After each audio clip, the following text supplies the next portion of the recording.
So welcome back to Coach Certification Training. We are now in day one. Congratulations. You made it to day one. Now, besides that, if you're just joining us and you have no clue what's going on, I'm running live streams to help add some detail to a training that a bunch of students at Master Coach University are going through right now called Coach Certification Training. It's an advanced certification that we run once a year, max, where we cover 3 advanced coaching disciplines and actually learn by actually watching it happen, understanding the theory first, and then finally actually practicing this stuff as well. So today we are going to talk about everything regarding your lack of coaching confidence.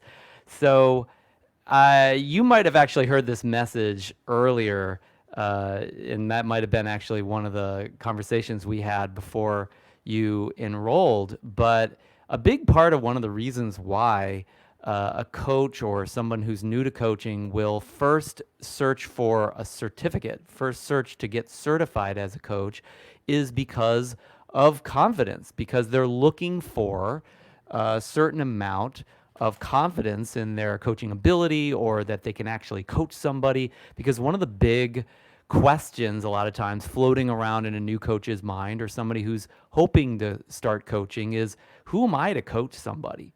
You know, how am I supposed to tell somebody else what to do with their life or their business?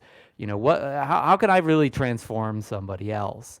You know, do I really have the skills for that? Do I have the knowledge for that? Do I have the status for that? Like, who the heck is going to listen to me? It's a valid question to some extent, and it's one that actually puts a lot of coaches off in terms of just starting their business or starting coaching for that matter. So as I check the chat, make sure I'm in the right place here. Hit me up in the chat so I know that you're there also, by the way, as we populate today. But it's a valid question. It is something that a lot of times a new coach will answer through getting certified, through gaining knowledge, through actually getting trained. And it brings me back to the first time I ever got certified as a coach. I went through here. I'll show you here because I actually made a frame for us on this one. Might as well use it. There you go. I went through 30 days of hell.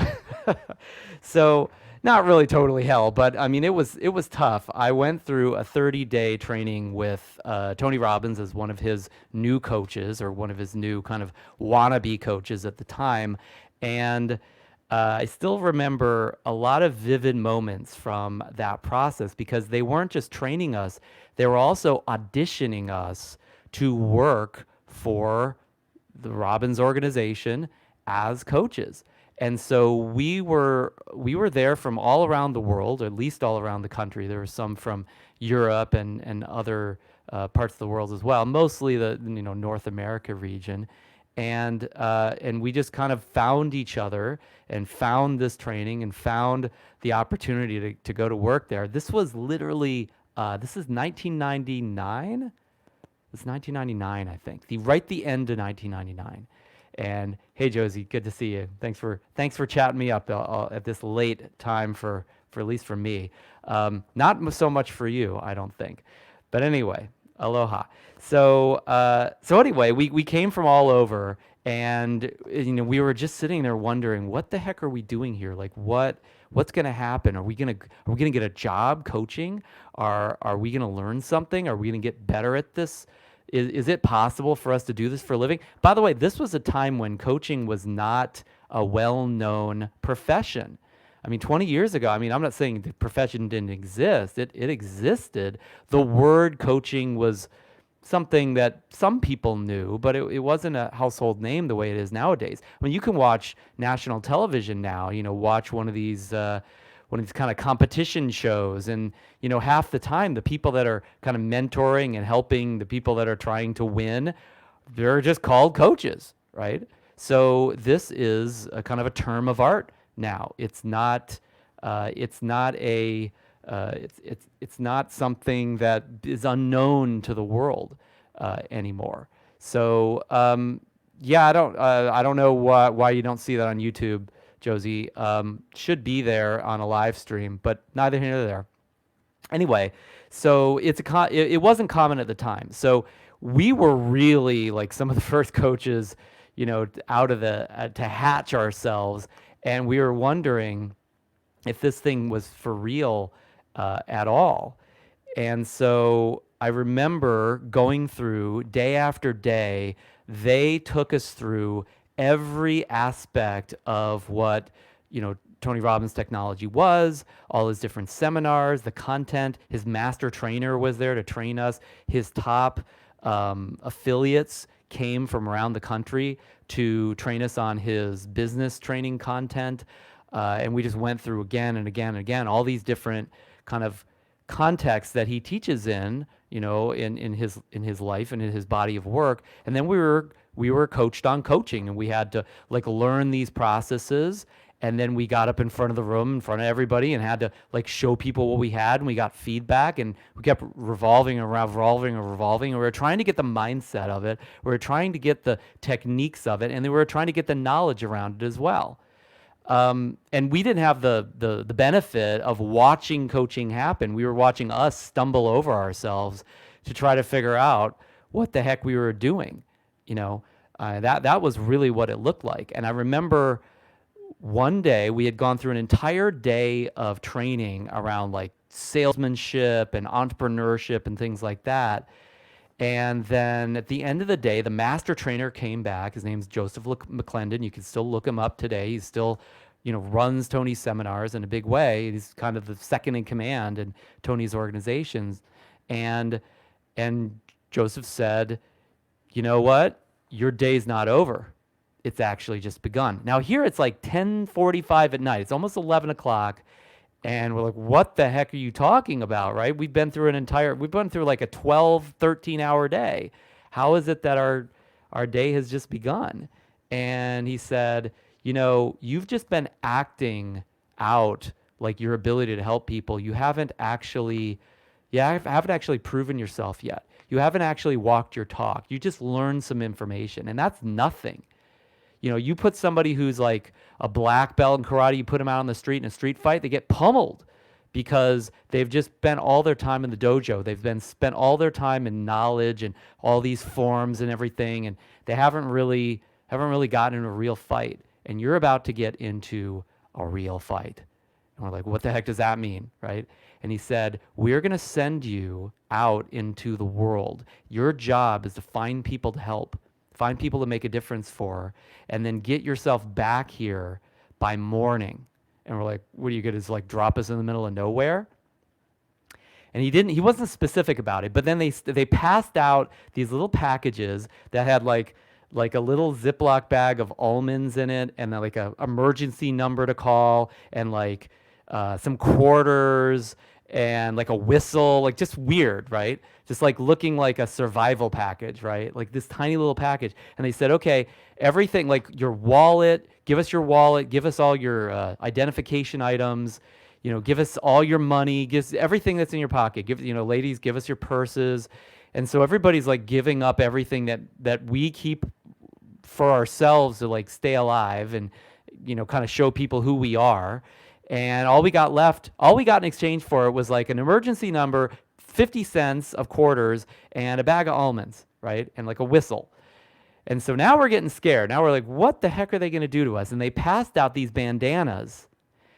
And so we got these bandanas, and like, okay, here's what you're going to do with these bandanas. You're going to wrap them around so they kind of end up like a blindfold, and you're tying them around your eyes so you can't really see, right? And so now we're all sitting in class, right? We're at Tony's office in his training room, sitting in class, blindfolded with a bag of almonds, scared to hell. And now it's like 11:30 at night. They've been pushing us through all these different like affirmations and all this stuff, like getting really kind of almost like hostile. And they're like, okay, it's time to get down to the buses. And we're like, oh my gosh, where are we going?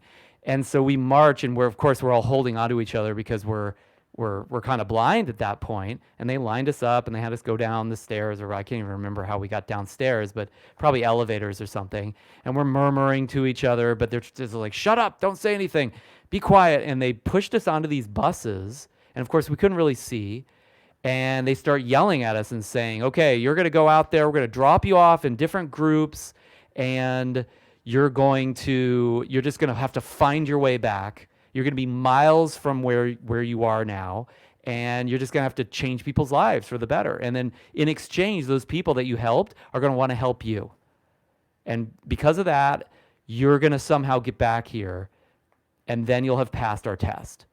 And so they're taking us and they're stopping. They're like, I guess they're dropping people off. And this happens for like an hour and we're going and going and going. And I'm like, okay, we're getting like 10, 20 miles from home, right? Like, I don't even know if we are going to figure out where we are. And we're not like in a city. There's not a lot of lights around. It's getting kind of dark. And so I'm sitting there, biting my fingernails thinking, what am I going to like find a gas station and like beg somebody like to, hitchhike or something? And eventually they dropped us off actually all together. All night long, we went through military ropes courses, which were just physically exhausting tasks. And, the whole time we're frightened, like they're gonna like push us out in the middle of nowhere at some point. And anyway, so it's now getting light outside. We've been all night, like cold, hypothermic. It's been kind of light misting and raining all night up in the San Diego mountains. And we're totally physically exhausted because we've been doing these like military style Army or Marine ropes courses all night, like flexing our muscles the whole time. And there's like people of all ages, women and men together, etc., pushing ourselves physically through these tasks. And not everybody was completely equal physically, right? We're coaches, not Marines. And so anyway, it's getting light out and we're walking back to these buses and they're like, okay, now we're going to take you out to these different places and you're going to do these contribution efforts. And they started ranting and raving at us again. And I just remember this moment where I was looking down at the ground. I remember the gravel because it was out in kind of this ropes course, like just like mountain biking, mountain range, right? And you could barely see still because it's just getting light. But I remember the gravel. I'm just looking down because I'm so tired and we're just walking, exhausted. And I remember just saying, you know what? Screw it. I spent all night being afraid of what they're going to do to us and what we're going to have to face on this journey that we're going on together. And, whether I'm confident enough to like do what they're asking me to do. And I just finally said, you know what? Forget it. I don't even care what they do to me at this point. I'm too tired. I'm too exhausted. Whatever they do I'm not scared anymore. I'm just gonna go through it. I'm just gonna do it. It can't be any worse than the experience I'm having right now. I had been up for almost 24 hours at that point, probably about 24 hours, right? And so we got on the bus and they start talking about how we're gonna go on all these other things, and throughout the day, we're gonna be working and doing all this crazy stuff. And we start kind of going on the bus and we're all kind of like sleeping at that point. And then we arrived back at their offices and they're like, we're going to go to this office and then we're going to take you other places. And we got back to the office. They stopped the engine on the bus. We're just sitting there and the master trainer stood up, kind of there's the bus seats, and they say, it's over. And everybody freaks out. We're all applauding and we're, like throwing up. And, it was the humanity of it was quite amazing. But, we felt like we had accomplished something, right? And we went through many more days of training at that point, but that was kind of the most challenging day for many of us. And other people were asked to leave throughout the training. I mean, we started with 50 of us and we ended up with about 20 or so. And I remember at the end of the training, they announced to us, you know what, if you're still standing here in this room and we haven't already talked to you and told you that you're not going to be a part of the team, you've made it. You're certified. You're part of the team. You can work for us as a coach. And again, we all celebrated. And I remember in that moment thinking, wow, I really have made it. I've proven myself. I know I'm a coach. I know I could be confident. I know that, hey, if I was chosen by this master coach and this guru, I must have something in me that allows me to make a difference for people. And we went home from the training that night, and we're all going to go celebrate. And so, me and some of the fellow students, we said, let's get dressed up. We're going to go out in the town. We got the night off, right? Because we were kind of done. We're going to go out in the town, and we're just going to paint the town and enjoy ourselves. And we went out to dinner, and then we went out dancing. And I remember walking around that night like I was floating, but I entered into every place we went to, whether it was like a bar or a restaurant or whatever. I I walked around like I owned San Diego. I walked around like I owned the place. I acted like I owned the place. I was dancing around like I owned the place. I mean, I just thought that I was, the S at that point, right? And I was not naturally a confident person, right, in my life. I mean, I was committed, I had some intensity to me, but at the end of the day, yeah, it was like a boot camp, Josie. At the end of the day, I was kind of a soft-spoken, very easygoing, not, I wasn't always at the leader of the pack, in my young life. But, for one of the first times in my life, like I felt like I was in charge of everything. I felt like I could like command my world, Now, I can't say exactly why, but I really felt like what I had done meant something. And it was kind of like in this 30 days of hell, as it says here, first 10 days, I was barely off the ground in confidence. 20 days in, I'm a little bit more confident, like maybe I can do this. And then, day 30 or wherever it was in that time where they told us, you're in, I went from like, 30% confidence to 100% confidence instantly. Now, let me ask you something. Did my skill set change from the moment before they said that I was in and the moment after? Did my abilities change? Did my knowledge change? Yes or no? Did I physically change in some way? Did anything really, really change from, 10 seconds before to 10 seconds after? Because this was literally, that's why this is vertical, because it literally happened within a minute, right? Did anything that really should be the basis of confidence change? Of course not. Nothing had changed. Nothing really had changed, right? But my ego exploded. My confidence went up. And I suddenly believed in myself. That's really what changed, if you want to really think about it that way. But I had more work to do. Because the reality was, I had years after that, after I went to work for Tony, I had hundreds of clients. I started this business that is really where we're talking now, JTS Advisors, Master Coach University. For years, I had ups and downs and ups and downs and ups and downs, not just in terms of coaching and getting my business going and helping people. I had those too, there's no doubt. But in terms of confidence, for years. Why? After that moment of clarity or that moment of genius, that moment where my ego exploded and I was just the cat's meow for like a night or a couple days. I had some residual confidence from that, no doubt. But why? Why did I keep going up and down in confidence for years? And the simple answer was because I counted on Tony Robbins and his master trainers and his organization to give me the confidence. That's what you might call charity confidence, right? I wasn't getting it myself. I wasn't confident myself. I was creating it, right? But I was depending on someone else to tell me that I was amazing. Somebody else to tell me that I had permission to coach. Somebody else to tell me that I was certified. Somebody else to tell me that I had the skills. So I didn't really have confidence. I did. I felt confident. But can you feel confident and not really be confident? Is that possible? You see people every day like that. They act really confident. They feel really confident. Or maybe they don't feel confident, but they just act confident because they think that's what they have to do. Ever seen somebody like that who's really totally inauthentic? They're full of it, but they act a good act. So if somebody feels confident, but they really don't maintain that, chances are they got their confidence from external sources.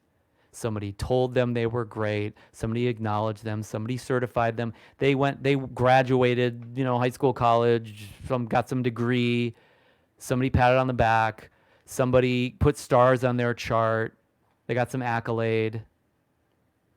This is all they got. They didn't really have confidence. By the way, they might have had to go through a lot in order to get that charity confidence. They might have had to learn some skills, got some knowledge, passed some tests, done real good work. Not always, but sometimes that could totally happen. Some people BS you and just say that you're great just, because they're manipulating you in some way, or they just like saying stuff, right? I have friends like that. They're really nice people. They say great things, but how much of that is really based in reality? A lot of it probably not so much. So they're passing out charity confidence, so to speak. I was depending on the certificate, right? I was depending on somebody else patting me on the back. And that's what a lot of coaches do. A lot of coaches are really just looking for charity confidence. They are a part of a community of people that can convince them that they can be confident, that they can be confident, that can declare them certified, that can give them some level, right? They're dependent on others. The whole community of people like that inside of the community of the greater world of coaches. Some coaches are naturally confident. That's great. Some coaches get confident over time for legitimate reasons, okay? I don't want to talk down about getting certified or getting trained or anything like that. I mean, heck, this is literally certification training. But I needed to bring this up first with you on day one, so we just get it right out of the way, and so there's no BS about it. Because there's something that's present when we talk about certification, especially in the coaching world, that just has to be said. It has to be dealt with. And if it's not, then it just ends up being this kind of weird cloud that hangs over the conversation. And I'm just not up for that. And I don't think you should be up for that either, even if that's what you were thinking about or hoping for on this journey, because this is way more than just getting some certificate. As I know, there's a good chance you may already figure that out.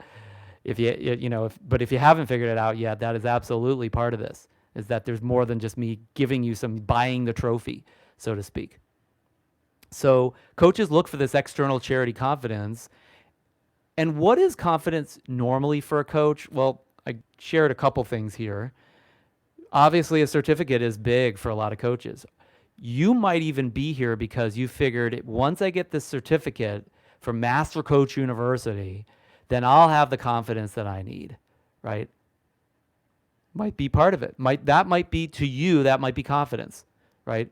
For other coaches, knowledge, right? If I read enough books, if I take enough trainings, and they kind of go through the training hamster wheel again and again and again, learning the next thing and the next thing and the next thing. By the way, I padded my brain with knowledge for decades. I mean, I still do to some extent. Okay. When in the first 5 years that I was running my coaching business, I didn't have a TV.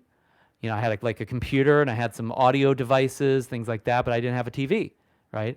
And so all I did during my downtime was like run audios and read books and kind of try to fill my brain with knowledge, because I thought knowledge would make me more confident. And also, by the way, I did think that it would make me more valuable as a coach, which it did to some extent, no doubt. But I was also doing it for confidence. So that's definitely, for me, knowledge to some extent is probably, I think about that like confidence. But a lot of coaches do. Accomplishment. For some coaches, if they accomplish something, that to them is confidence. So if I climb this next mountain, then I'll be confident. And by the way, some of them, they climb mountain after mountain after mountain, and it's always like the next mountain that's going to really give them the confidence that they deserve, right? And it's like, well, there's always going to be a higher mountain. So it's like, if there is a mountain that's higher than the mountain you're on, and that's why you can't be confident yet, Well, you're never going to be confident because you're never going to find that highest mountain because I mean, especially in the world of coaching, as I've said before, I'll say it again, coaching in the world of transforming lives, it's a mountain that has no top. You're never going to get at the top of that mountain. You might feel like it for a moment, but there's always going to be a higher mountain. Somebody emailed me the other day. I haven't even had a chance to respond to him yet, but I saw his email very briefly. And he said, why should I take your certification training? I've been certified by John Maxwell, and he's certified, 50,000 people, and ICF has only got 29,000. And so, my number's bigger than yours. And so, what's so special about your training, right? And I'm thinking, here's a guy who, and he'd rattled off all the different trainings that he's been through. Here's a guy who's always looking for a higher mountain. That's what he's talking to me. He's sizing my mountain up. It's like, hey, is Sui's mountain bigger than the mountain that I've been on? Because if so, I better climb that mountain because I can't be confident without that. He wasn't necessarily looking for more knowledge or more achievement, or I don't know, because I haven't had a chance to connect with him yet. But it kind of represents, you can kind of feel the ilk of that. It's kind of okay, where's my next confidence coming from? While he acted so confident in his email, of course, I couldn't hear his tonality. Who knows, right? I'm sure it was, completely. If this is you, if you're the one that emailed me, I'm sure it was completely authentic and sincere that you were really hitting me up for me to answer those questions for you, which I will do as soon as I have a free moment to. Another way that coaches look for confidence is through skills and abilities, right? They want to hit the nail on the head. They just want to have that perfect session. I could appreciate that. It's like a reference point, right? And then finally, and this might look like achievement, but think of this as more like the way that some coaches look for confidence is status. It's not like, the bronze medal achieved, it's just like not quite as much as, the gold medal. And so the gold medal they've got this status that they got, right? So I'm better. I'm above the rest. This sense of superiority, if you will. And so you will actually see, whether it's in our marketplace or many others where it's a very status-driven market, the program or the training or the coach, for instance, they're not really selling their ability. They're not really selling or pitching the experience even so much. They're pitching status. They're pitching that you will have status if you go through our program. And generally those are the most expensive programs, and they're not necessarily the best programs. In fact, I've actually worked with people who've gone through, $10, $20, $30,000 trainings for coaches for that matter.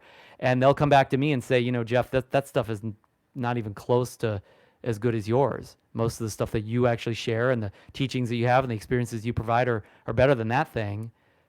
But they went through that because it gave them status, a different level of status, because it was a prettier website or had a nicer emblem, right? Or the people looked richer, let's say. There's all sorts of different ways that people like judge status. So these are the ways that a lot of coaches translate or filter for confidence: certificates or certifications and accolades and degrees, knowledge, achievement, skills and abilities, and then finally status. Those are common. That's kind of the already always existing ways that most coaches actually think about confidence. So let's actually talk about how to get it. How do you actually get confidence now? Because you're not going to necessarily have any more confidence when I give you the certification from this training. You're not necessarily going to have more confidence just because you ran a couple good sessions.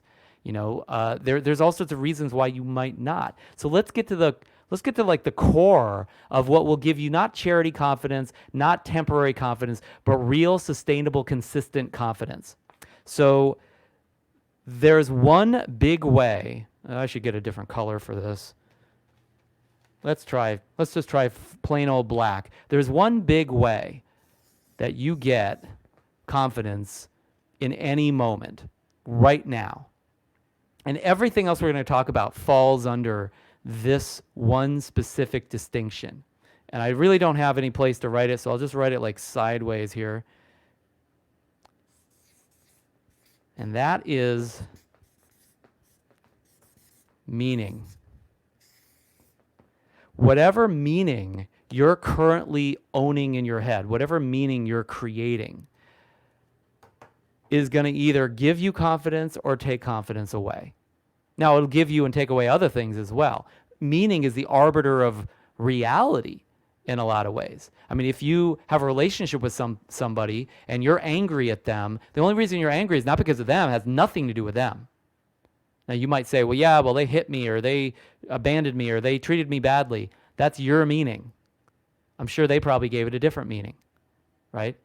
By the way, vice versa, if somebody else is angry at you or they're really, sad about something you did or whatever, it's not because of you. You didn't cause that anger, that sadness, or that feeling of abandonment. It's their meaning. You can't control somebody else's meaning. I can't control the meanings you make. No matter how many certificates I give you, I can't control that meaning. You are the one, and only you're the one that has at least influence over the meanings that you make up and that you create. And for the most part, you have control over that if you're conscious of it. Now you might say, well, wait a second, I'm not the one that decides what things in the world mean. I'm not the one who decides like who I am in terms of like the meaning of how I translate into reality. Other people are in charge of that. The world is in charge of that. Like I'm not in control of that. And the truth is, yes, you are for you. You're not for other people. But no matter what meaning the world creates, or no matter which like doesn't really exist because you can't show me any meaning, it's just whatever you think signifies that meaning, like a symbol or words or something like that is out there in the world, right? People's happy faces or frowning faces or the way people act. That's not the meaning. That's just people writing things and saying things and doing things and acting out a certain way. That's not the meaning, right? The meaning is inside you for you. Okay, so ultimately, whether it's in a relationship or in your business or in how you feel about yourself or how you act in a coaching session or the skills that you transmit through you, it all comes through a state of mind, obviously, but that state of mind creates a meaning for you. And so whatever meaning you make up, that's the meaning of your life. That's the meaning of your business. That's the meaning of you. That's the meaning of whether you're confident as well. It's all meaning. So meaning is what creates confidence. And there is no meaning out here in the world. If you say, well, the world means this, or this is what life is about, or this is the purpose, or this is the meaning, I'll just ask you, show me that. If that's what it means, show me the meaning. Now like I said, all you can show me is people, places, things. You can show me, molecules floating around. You can show me words, but you can't show me meaning. Meaning has zero substance to it. Meaning doesn't matter. It's literally, there is no matter in meaning, right? Now you say, well, the meaning is inside my head. The meaning is inside those people. The meaning is inside my prospects' heads, and that's why they won't sign up for coaching with me. Really? If I cut open your head or your prospect's head or your client's head, would I find meaning? No, I'd find goo, right? I'd basically just have a mess. I would not find any meaning. Okay, now again, we can get into an argument here about the biochemistry of meaning and all that kind of stuff. That's not the purpose of this conversation. But I wanted to clarify that you get to decide what the meaning is, nobody else. Now, they can argue with you. They could decide that, like, you might say, well, I can't be confident because this is what it means. And of course, I'll always lose that argument because no matter what you think it means, that's what it means. No matter what you think, it becomes true in your world, and you'll act that out and becomes a self-fulfilling prophecy, and you'll surround yourself with people that share that meaning because the other people, you can't even talk to them because why bother? Because they don't even believe what you believe, and we go on and on and on and on and on. It's an endless cycle that you just go around and around in a circle, and you'll never land anywhere other than where you already are. And by the way, if where you already are, if your entire past is just great and you just want to repeat that, then you can obviously just continue making the same meanings. You don't have to have this conversation with me. You don't even need any training on this, right? Don't worry about it. Forget about it, as they'd say, right? Forget about it. But if you want to transform something for yourself, if you're looking for that confidence, and this is part of why you're here in this conversation, if you feel like something I just talked about will give you the confidence, again, You're never going to have sustainable confidence from those things. It's only going to come from the meaning that changes. Now, if you get a certificate and you say, that means this, that means I can be confident, okay, great. But it wasn't the certificate that did it. It was the meaning that you brought that was triggered or that was stimulated by you getting a certificate. That's what happened that night or day when, the master trainer said, you're certified, you're amazing, you're going to work for us. And I thought I was on cloud nine and I was the king of the world, right? Like I just made a meaning out of that in that moment. And then eventually over the days and years to come, I made different meanings. Because I made different meanings, I had lower levels of confidence. All comes from meaning. So how do you actually create meaning? Well, there's a couple different ways. The first way that you can create meaning is the one that you learned very early on in your life, mostly in school and from your parents, which is called language. Language is the most direct kind of form of meaning that most people can easily manipulate. There are more kind of guttural, direct forms of meaning that we'll talk about in a second, but the primary way that we arbitrate and control and communicate meaning is through words. When you say different words, they mean different things, right? I mean, we know that. Now, people say, well, I tried affirmations, they didn't work. Well, probably the affirmations that you utilized, the words that you said, you either said it in a way that made you doubt those things, or you used words that you didn't believe anyway. And so, of course, we can say things that we think are lies, and, the words themselves aren't going to like suddenly become true. It's not magic, right? You have to be able to program yourself with meaning that you can actually buy into. If you won't buy into it, you got to make some changes there that are beyond the words. But the words, although they're a little bit of a surface level piece, they're an avenue through which you can actually create meaning ultimately. And so now if you want to make those meanings stick around, then you can turn them into symbols and write them down or put them on stone tablets, right? Put them on a flip chart, share them with others, record your videos, right? There's things that you can do to have those words stick around, because most of the words, we just say them once and we forget about them. That's what, by the way, happened that night, that I was so confident. I was saying these words to myself with great intensity, with great belief, because of what had happened, supposedly. It was really because I decided that this was the case. And then later on, I said different words to myself. I had a different experience. So language is a part of that. Physical action also is probably the most direct arbiter of meaning that we don't have as much control over, because most people don't have a lot of power in their bodies. They don't use their bodies very often. They kind of sit in front of in an office all day, or they're kind of sleepy. They don't light themselves up by using all the energy that they have within themselves. They don't take a lot of action, or they don't fully engage their physiology in a way that has intensity to it. Because I could just talk to you like this and be, kind of soft and easy, and change my body so it's maybe much less intense. And, you'd probably feel maybe like you're bored out of your mind, but also I would feel less confidence because my intensity is down, my confidence in myself, my energy level is down, and I can't transmit as much through me. And so I won't feel, I'm going to be the first one to notice that I'm not 100% today. And so how could you be confident when you judge yourself like that? And it's probably good reason for it. Somebody once said, kind of as an insult, your lack of confidence is justified. Like your there's a good reason for your lack of confidence. Most of us have really good reasons for our lack of confidence. One of them being lack of energy physically, lack of action physically, so to speak, lack of actual coaching, doing it, practicing the practices. And so we look at ourselves, of course, because we have this recorder going on all day, watching what we do, watching how we live. And so we're not 100%, or we're not at 100%. We're not acting 100%. We're not taking 100% of the actions that we could take. And we wonder why we're not that confident, because we've judged ourselves for that, probably fairly. You probably have been phoning it in some way, at least as a coach. And so it's like, well, I'm just not confident. I need a certificate. That's what it is. You know what? Maybe you could directly and immediately get confidence through physical action, physical intensity, and then repetition and massive action in the world that would prove to you, at least, if not anybody else, that you actually are walking your talk for once. What would that be like? What would it actually be like to get the tongue in your shoes aligned with the tongue in your mouth?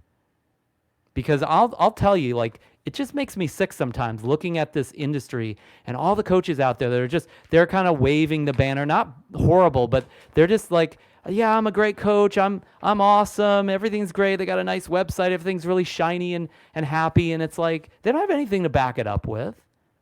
You know, it's all status, or it's all just attitude, or it's really neither of the two. And they're more wannabe coaches, and they just figure if I have something that signifies that I'm a coach.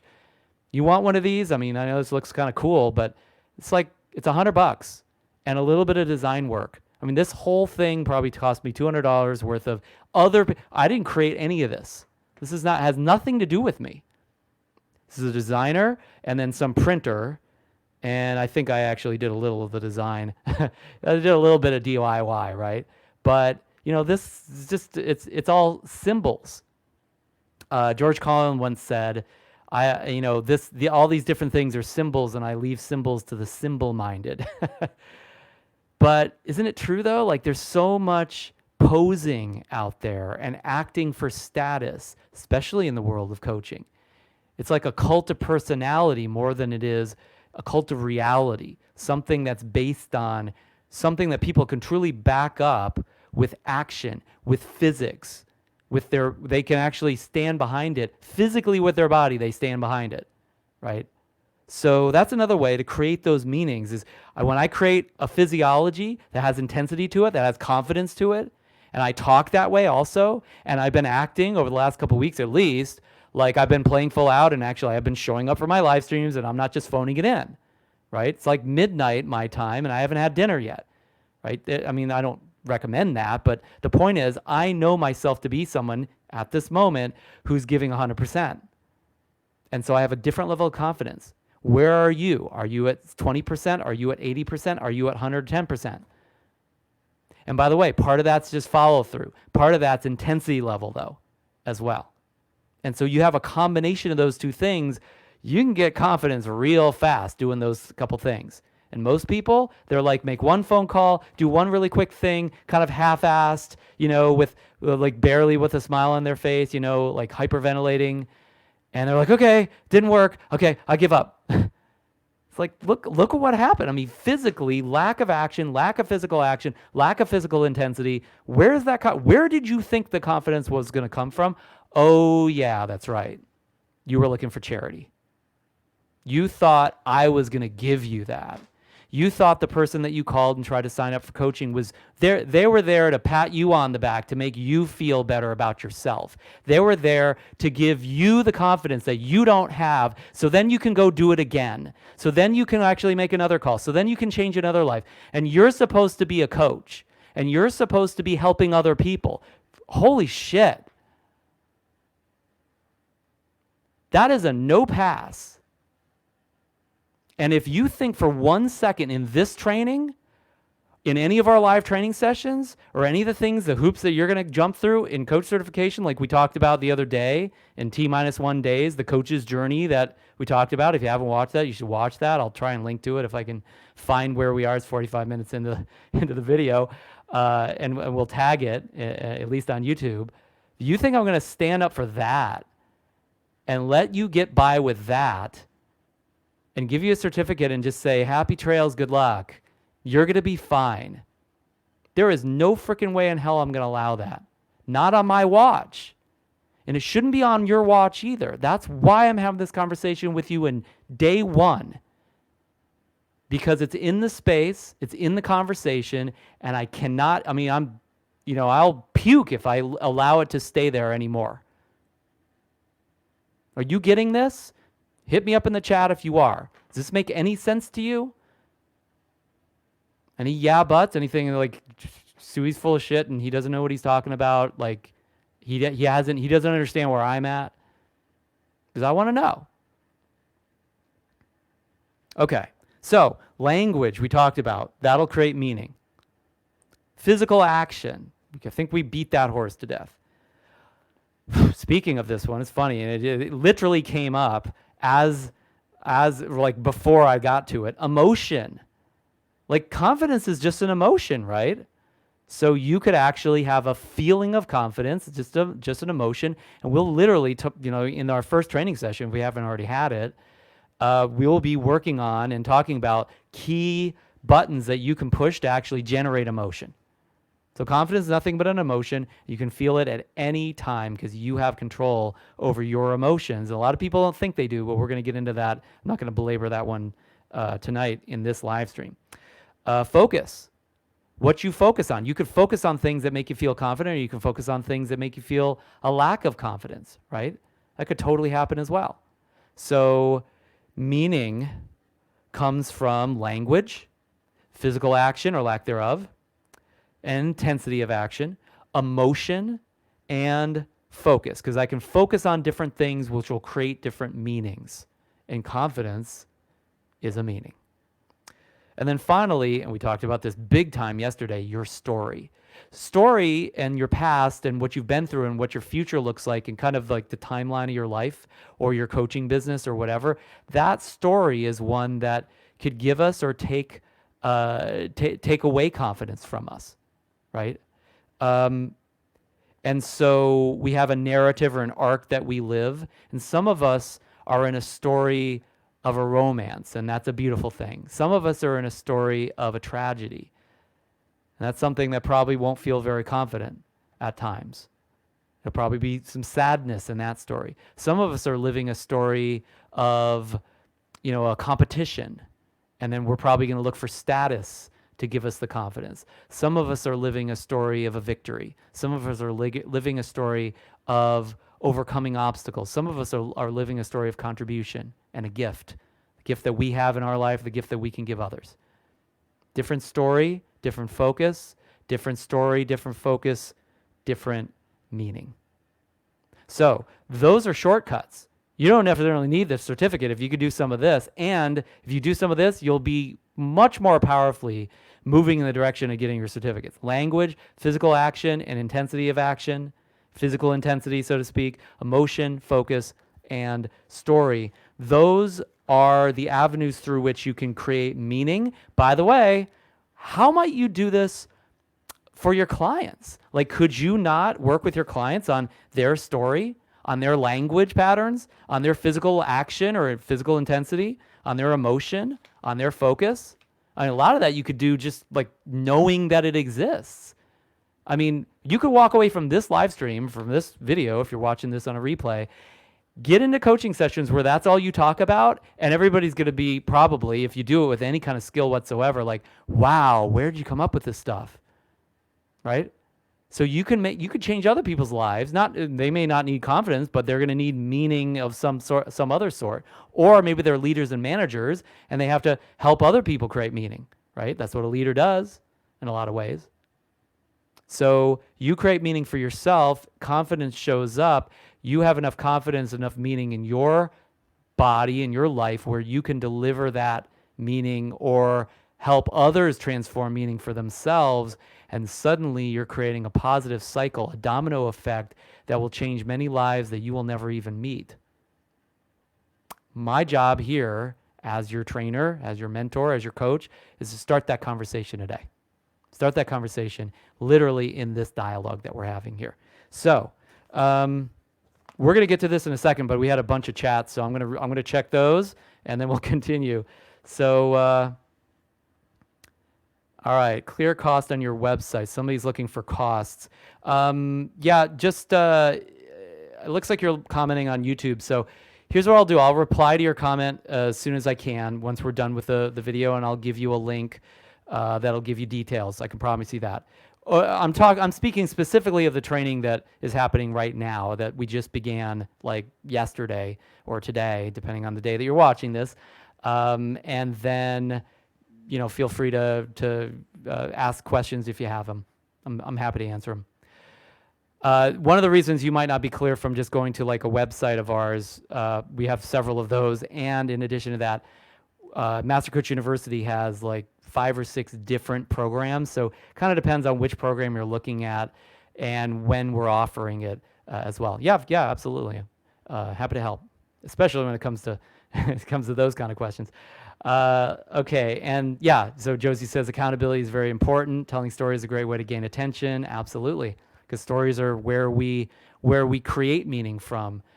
They are, like one of my mentors used to say this, they're like maps of meaning. They map out the meaning in a way that somebody can easily understand it because it's a narrative form, right? So, all right, really, really good. Let's keep going. So finally for tonight, ways to transform meaning. So we talked about creating meaning, right, from scratch, but how might you transform meaning? Because if your meaning right now is I can't be confident because I don't have a certificate, or I'm not confident yet because I haven't like changed somebody's life yet, or something like that, you might need to transform your current meaning because you have an already existing meaning, and you can't just like put some meaning in its place necessarily. I mean, you could try, but most of the time, the meanings that we create, the beliefs that we have, they're stubborn, right? I mean, they don't want to budge. They want to stick around.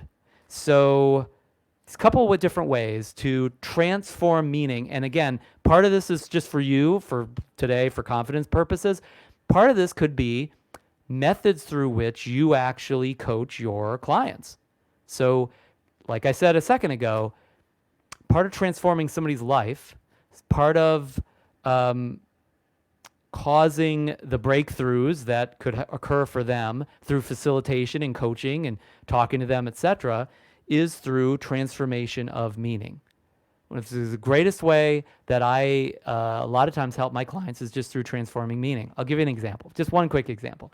So there's a client of mine that I worked with. He's a business owner, has a business that does, $5 million a year plus. He's been running the business for like 20 years. And he, part of his job was to travel. He had to travel. He kind of traveled for a living to run his business. And he'd have to fly from different cities, and the CEO of the company was no longer the owner. The owner had left the CEO position, and the CEO was a new person that did not own the business at the time, or only owned part of the business. And the CEO said, we try to get the founder of this company to travel from place to place so we can make sales and really support the business. And he won't do it. He takes trains. He has to only travel locally because he's afraid to fly. And he's like, so there's nothing we can do about it. I'm like, really? Yeah. So, I mean, I should be able to transform that in maybe like a session or two. And they're like, come on. I mean, this guy's like literally has a flying phobia. He hasn't been on a plane for like 15 years. Like you're not going to get him to fly, right? I'm like, well, we'll see. Because I understood that the only reason he had a fear of flying was not some kind of tick in his head or some kind of biochemical problem, lack of serotonin or something like that. He had a meaning that he had created at some point around flying that created fear for him. So the meaning of flying was fear. That's what it was. So I had a short conversation with him, coaching session. And I said, so, how do you know that, like, why are you afraid to fly? And he said, well, there's these big metal objects that go up in the air. I mean, how can that even be possible? The physics of it makes no sense to me. And, there's turbulence and maybe there's bad weather. I mean, I'm not flying the plane. I'm not in control. There's nothing I can do about it. And he just starts going on this, like he was spiraling, right? All these different meanings, right? And I said, have you ever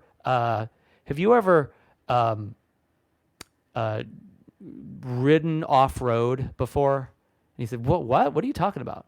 And I said, have you ever like taken like a Jeep or an off-road vehicle and kind of gone off-roading, or maybe ridden on like a dirt road that was really bumpy? Have you ever been on a road like that? And he said, yeah, I mean, a couple times. I mean, I remember. I said, what is it like when you're on that kind of road? And he's like, well, it kind of goes up and down, and you're kind of, you're going on these different bumps and these different piles of dirt, etc.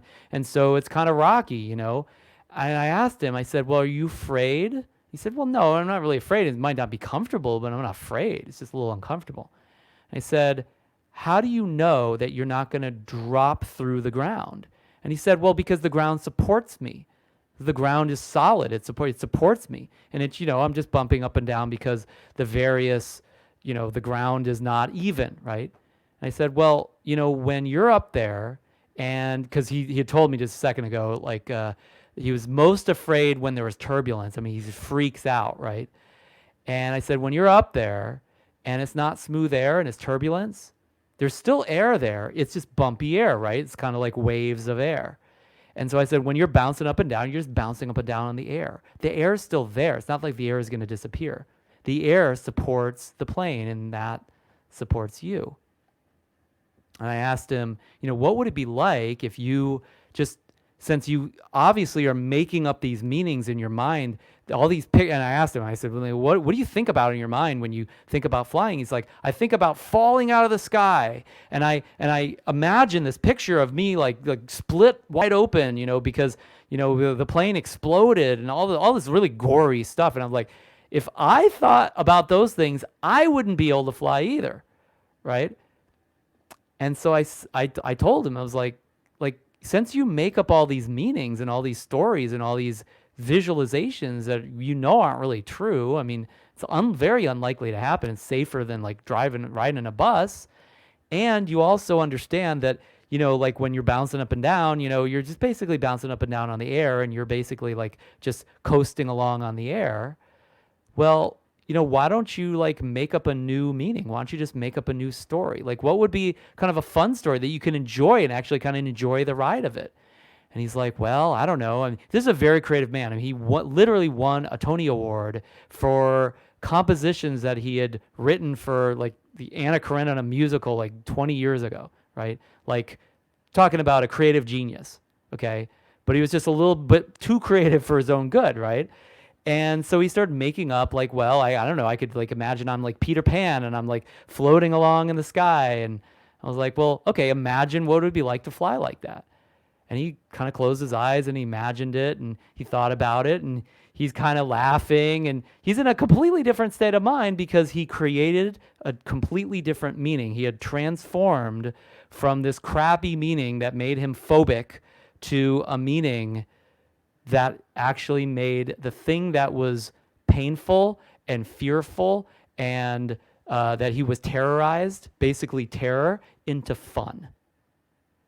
And a couple weeks later, the CEO of this company called me, or we had some kind of meeting for some reason, and he said, I heard what you did to the owner.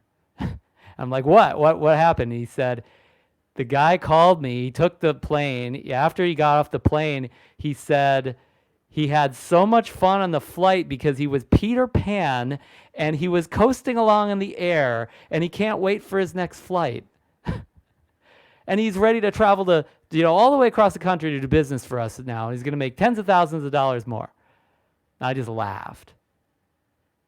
Wasn't really that complicated. I mean, there were some mechanics to that, no doubt, but all I was working with a very creative gentleman on the meanings that he created so he could actually transform the old meaning and create new meaning. And you could do that with your confidence or anything else for you, and then your job is to pass this along to our fellow humans out there to make a difference for them. So these are the ways that you can do it. And some of these I just talked about and demonstrated in that little story. Change your rules. A lot of people have rules that convey meaning, like if you don't look at me right, you hate my guts. Or if you say no to me, then I'm a loser, right? It's like, well, how far do you think you're going to get in your business if that's the rule that you have? So change your rules. All rules are like if then, if this, then that. Right? So you can have rules that create pain, like I should be sad, I'm an idiot, I can't be confident unless I have had 100 clients and, walked on water for my clients before. It's like, maybe that's not going to happen for a while. Maybe we should change that rule, at least for a little while, until you're, ready to do that, or until you have already done that. So change your rules. Second, change your expectations. It's kind of like a rule. It's like what you expect in life can set you up for success or failure. And if your expectations are like, I'm going to do everything perfect or else, you're not going to get very far and your confidence is going to go through the floor. But if your expectations are, I'm going to work really hard, I'm going to do everything I can, and I'm not going to succeed at first, hey, So at least that expectation is not going to steal your confidence. Now, you could obviously have, expectations that are way too low. You could say, well, I don't think I'm capable of much, right? And then so that expectation might take away confidence. So we got to find a good middle ground there, not something that's insane that you know is going to disappoint you, but also not something that's so low that you sandbagged your own expectations of yourself so you don't actually maintain any standards. We got to find some expectations that are going to set you free, but also that you're going to actually have to stick with, like for instance in this training. Change your evidence procedure. Think of this is similar to rules, but like we have evidence procedures that are kind of like what we talked about before. I have to have a certificate. I have to have 10 clients. I have to have this great website. I have to have this really pretty logo. I have to have a cool shirt with this emblem on it. I didn't have any of these things before I was confident, because I created that confidence because I didn't have to have evidence like this around me. Now, it's nice to have this evidence, but I certainly don't need it. There's no doubt in my mind about that because I've lived for years without them. And it's nice to have because sometimes people need this to be confident in us as well, because just acting it out is not enough for them. And we know status or all sorts of other reasons why. So change your evidence procedure. Maybe there's other ways that you could achieve the same things. Maybe there's other things that can provide evidence that you can be confident today. Create references. Now that's probably going to take some action on your part. Go coach, go practice, go get better, go learn something. All kind of things that we talked about before. That can stack references. That's nothing wrong with a reference. Look, a certificate is just a reference, So if that in your work that preceded that certificate can create references for you, fantastic. That's great. Like we could be here for that. But let's not just be dependent on that. Okay, so references are about as close as the confidence charity is where we really want to get. But there's some great references you can build for yourself that you have control over. You're not dependent on anybody else for. So let's find those.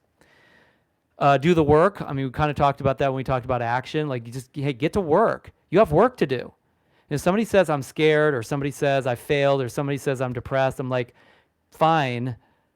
But if you are going to maintain that and indulge in that consistently, you're just getting yourself out of the work that you have in front of you that you maybe don't want to do so much.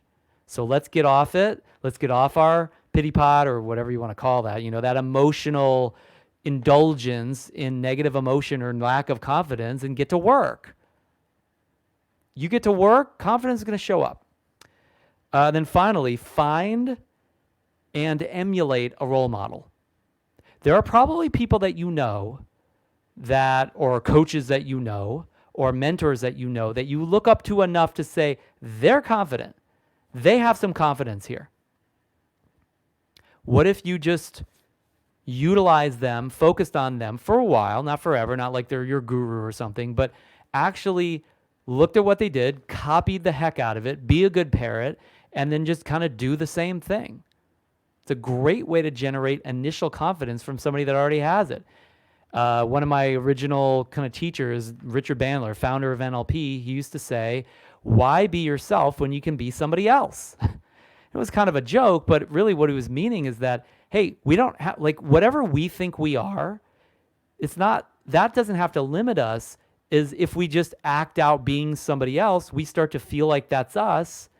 And at least for a temporary basis, we start feeling the things that those people feel, right? You mimic their physiology, their language pattern. We'll talk about that when we get into training here, the mechanics of it, and bam, all of a sudden you're feeling a whole different level of confidence. By the way, if you're just confident in them, whether or not they act confident, and you do what they do, you're probably going to be more confident in yourself because you are going to kind of internalize the confidence that you had externally for them.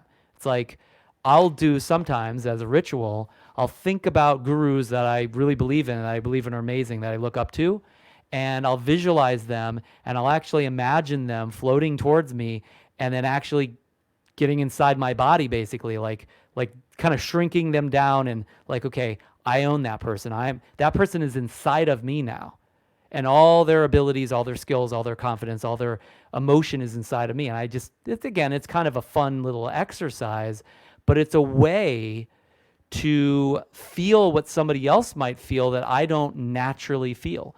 I don't necessarily feel that as easily. So those are some ways to generate meaning, to transform meaning. And then ultimately, at the end of the day, I'll simplify it for you with, I don't think I have this written down. I think it's just written down in my notes. Yeah. So, couple last thoughts. The way to transform meaning is decide. Decide that you're going to make it mean something else. You make a clear decision, a real decision, it'll change for you, and it can change immediately.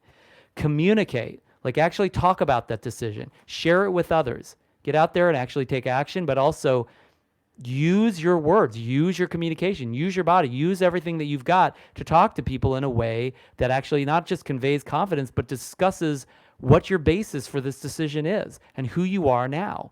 Get it out there and share. Don't be shy. Change your references or perspective. Like you look at yourself or your confidence or any meaning from a different perspective, it'll change the meaning. You know, it's like if somebody looks at any war, whoever won or lost, one side will think it's a victory, the other side, you look at the other side's perspective, it's a defeat. What's good for one person is bad for another. Now, obviously, that's a very violent example, but change enough perspectives, you'll find a perspective that will give you the meaning that you want to transform to. Change the time frame. That's just another way of changing perspectives. You look at a longer term or a shorter term time frame or from a different place on your timeline. You might think of where you are on your arc, on your story, from a very different place, and you'll transform meaning as a result of that. When I do these, the work that I do now, I'm doing hundreds of live streams over the last year or so, and more to come. If I just thought about having this conversation, that I'm talking to 6 people right now, from the moment, I would think, gosh, that's a freaking failure. But I'm thinking about it from 10 years from now. When, hey, remember when I did hundreds of live streams, and remember when that built up a certain amount of value for the marketplace or for the people that I wanted to make a difference for, and the relationships that were generated from that? I'm thinking of it from the end of that rainbow, not from the beginning. If I just thought about it from the beginning, I probably would not be too impressed with myself, at least at this point in that area, right? By the way, people that have gone before me that have done way better or they're at a higher level, they've probably had to deal with that kind of meaning at the beginning as well. So everybody has to transform this in some way, shape, or form. Changing the time frame is another great way to do it. And then finally, this is a very simple question to ask. What else could this mean? You're already making a meaning, so ask yourself, what am I making this mean right now? And then what else could it mean? So decide, communicate, change your references or perspective, change your time frame, and then finally ask, what else could this mean? Those elements will transform meaning for you. You can utilize that in your coaching sessions, transform them for your clients as well. And ultimately, that confidence that you're looking for will not come from knowledge or skills or status or money or accolades or acknowledgments or even certificates. It's going to come from the meaning that you create consistently within your body and within your story.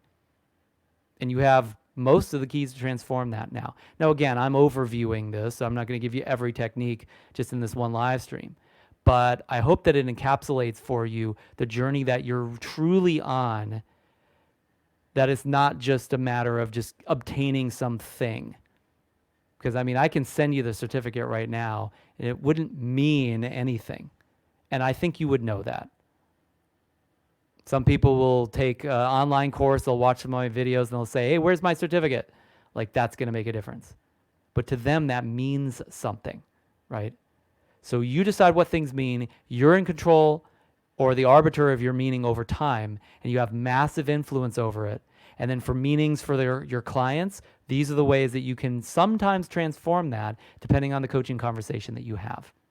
Any questions about this? Hit me up in the chat. Let me know, and I will talk to you in day 2 of Coach Certification Training, week 1. Take care until then.